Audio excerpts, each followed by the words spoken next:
प्यारे बहनों और भाइयों, मेरा नमस्कार स्वीकार हो। आज हम अध्यात्म क्षेत्र में आपको बताएंगे साक्षी किसे कहते हैं। ध्यान देकर के सुनिए कि सब प्रमाणों की सार इंद्रियां हैं, वैसे ही संपूर्ण इंद्रियों का सार उपरोक्त ज्ञान है, ऐसा श्रेष्ठ लोगों का कहना है।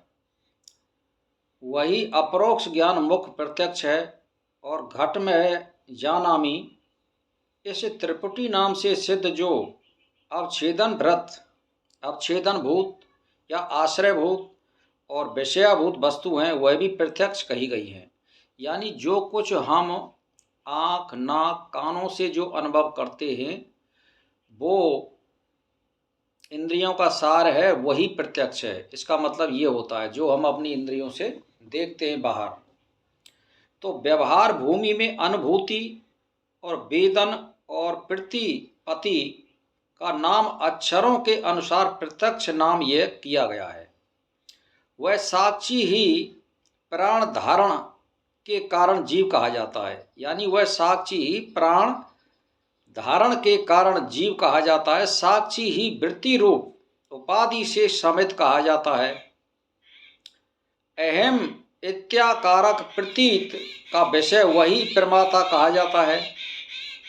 वही साक्षी जिस विषयाकार वृत्ति से ब्रह्माकार वृत्ति से आवरण भंग होने पर आविर्भूत होता है, वह पदार्थ विषय कहा जाता है। इस प्रकार साक्षी ही क्रम से त्रिविधता को प्राप्त है। यानी वो साक्षी ही सारे रूप ले जाता है। यानी प्राण जो होता है वो भी साक्षी है, और हमारी जो इंद्रियों में भासता है वो भी साक्षी है, और जो हम प्रत्यक्ष देखते हैं वो भी साक्षी है, यानी परमात्मा। तो जैसे जल तरंग आदि के रूप में प्रकाशित होता है, वैसे ही यह परमात्मा नामक आदित्य नित्य सर्वव्यापक सर्वभाषक चेतन ही विविध भ्रमों को करने वाले संकल्प विकल्प प्रधान अंतःकरण के जगत के रूप में प्रकाशित होता है। सृष्टि के पूर्व में भी वह साक्षी एक अकारण रूप से विराजमान था। यानी जब सृष्टि से पूर्व, यानी जब प्रलय हो जाती है, तब भी वो साक्षी के रूप में वहाँ रहता है।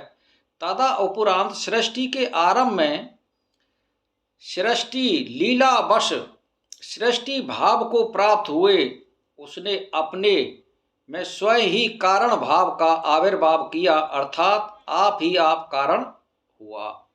यानी वो जो भी चीज बनाता है, पृथ्वी अग्नि जल वायु, वो खुद ही बनता है